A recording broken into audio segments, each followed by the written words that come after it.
It's time for something new with Suno, and this time it's Studio 2.0. And as you can see here, they've got some outline for what they're giving us.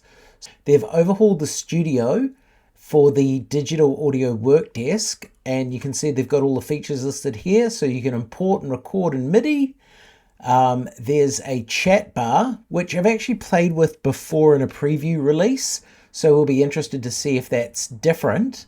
And what is quite unique is the plugins and synth presets that I was having a look at before. Audio effects, including sidechain compression, reverb, and you can design your own. So that is going to be something fun to play with. Wavetable synth, powerful and versatile synth for adding bass, leads, pads, chords, and other synth sounds to your song. Music typing, play music parts to find fresh inspiration in your keyboard. Now I did try turning that on and couldn't get the keyboard to work, so we'll see if I can fix that. And automation, change your effect parameters over time and breathe life into your final mix. So we'll see, we've got Try Studio here. And one of the things that I've actually found quite interesting when having a look at this is the hover over the functions to see what it does. So I'm going to dismiss that, but I'm not going to turn it off because that's what we're here to do. So as you can see, I've got the song here, You're Not the Only One. I'm in the project and this is where it lives. And you'll see I've got a couple of options of what we can do with it. We've got the undo, we've got the redo, so standard tools. The metronome for a steady beat while you play and record. The ability to record, so this is where you can bring your music in. In fact, let's click on it. So you'll see you've got record audio, which means it can capture from your microphone.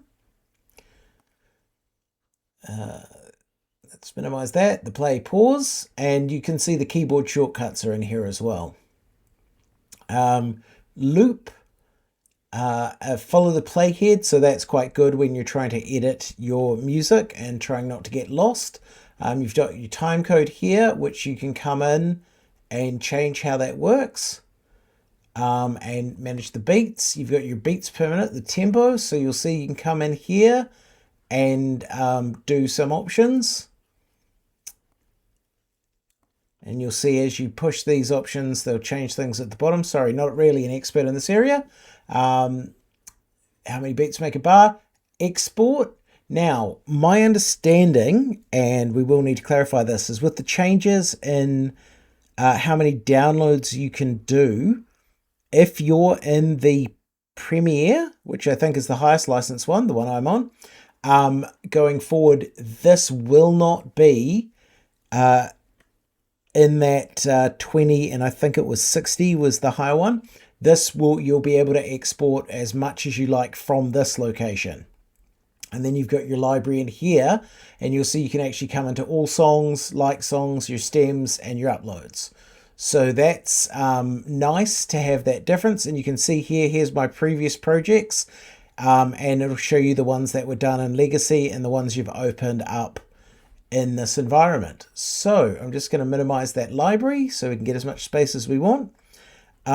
You can see here, I was playing around before, and because I essentially was thinking of Saturday Night Live, I've actually added more cowbell, and there's an interesting thing here where I did it, it actually added it to the end of the track, but I can come down here and add it to the beginning. So what I'm going to do is I'm going to play this version of the song for us now.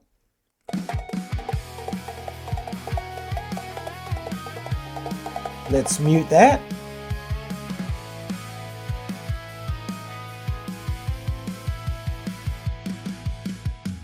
Sometimes you have to clean the windows to see outside. So that's our starting point. And if you heard at the beginning, the cowbell was quite erratic, and as you can see, it's not related to the track length. So we can look what we can do with that here, and I'll show you how I made that earlier. So what I'm going to do is come in here, and you can see your right click option gives you some capabilities. Let's see what happens when we take it from there. Oh, probably did it on. Yeah, so not really what we're looking for, but we will work with what this does here. So you'll see you can play the whole track. This is when it's split out into stems if you haven't seen this. And at this stage, it's split it out into a synth, the keyboard, guitar, bass, MIDI track, backing vocals, and vocals. And I've added this extra audio track down here. I'm just going to delete that for the moment. And you can shrink that down if you've got more tracks you're working in here. Now you'll see this option here is now where you can come in and essentially you've got a chatbot like you do for any LLM where you can come in and do some interesting stuff. So let's also see what happens in here. So we've got some of those controls like we're used to in the original creation. This is the bit down the bottom here where we've got some really interesting things. So we've got plugins. So if we click on that and I go add effect, there are pre-programmed plugins existing here. So we've got the limiter, the reverb, distortion, EQ, all these other ones here. And if you want to use those, you just grab it, you just click it and it will drop it into this bar down here. And you can actually use more than one at once. So you'll see in here, if I want to add the distortion, that's great. But we've also got this option up here, which is in the controls. You can say, help me make a new plugin. Here's what I have in mind. Now, look, I'm going to be honest. This is not my area of expertise. So I will just add in here loop drums.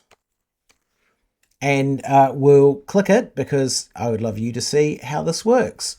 So you'll see it goes away and it's basically telling us what it can build. Use a circular audio buffer, build it. So, yep, or I can come in and change something. So let's build that and see how that works. So as you can see, it's got some nice little things for you to watch while it's building it here. I'm assuming, oh yeah, no, it's explaining as it produces it, what it's doing. I wonder if those are just repeated things that are coming in or whether they're the LLM telling us it's thinking progress. I'm sure as people use this, they'll find out.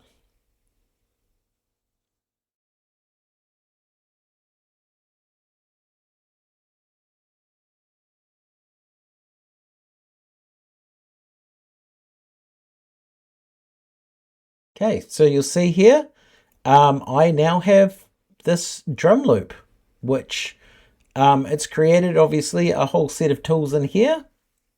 And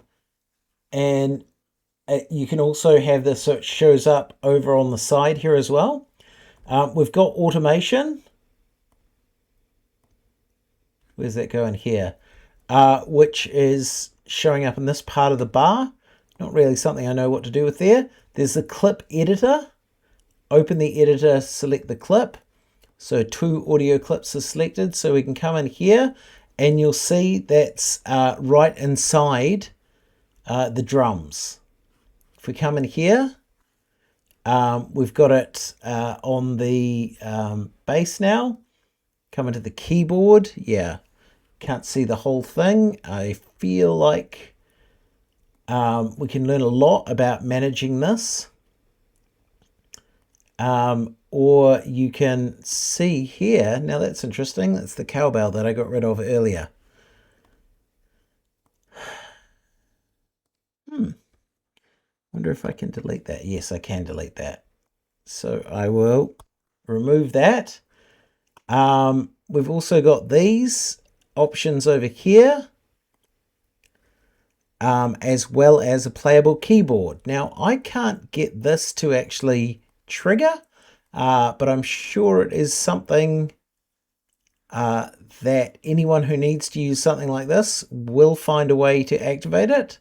Click a key to map it. Oh, okay. Sorry, you hold them down. So in here, we've got the option for our keys to be able to manipulate them. And then the final things are our zoom in, zoom out, and fit to flow. So I am going to close the keyboard because I'm not going to be playing with that. And I'm going to, you know what? I actually did want that. What I wanted was the EQ. So if we can go in and play the song. Where am I at? Maybe if I get... Ooh.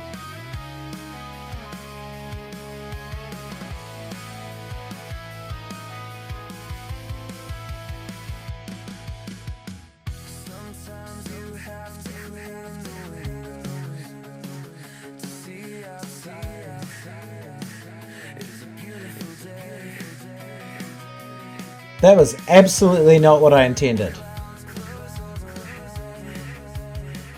I am not sure how I've got that echo in there.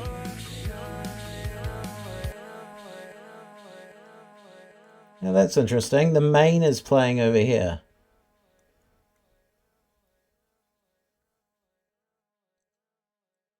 I've somehow triggered quite an echo on that component.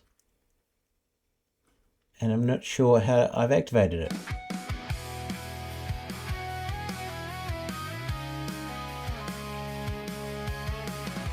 You'll see if you click on these options here, you can see if they've got any effects on them.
So I guess at the moment, that's taking a quick look at what we've been able to get as part of the new tool on the Premiere plan.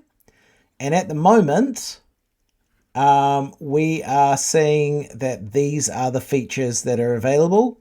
My understanding is we are going to get version 6 coming soon, and they are going to retire all of the previous models as part of meeting their requirements.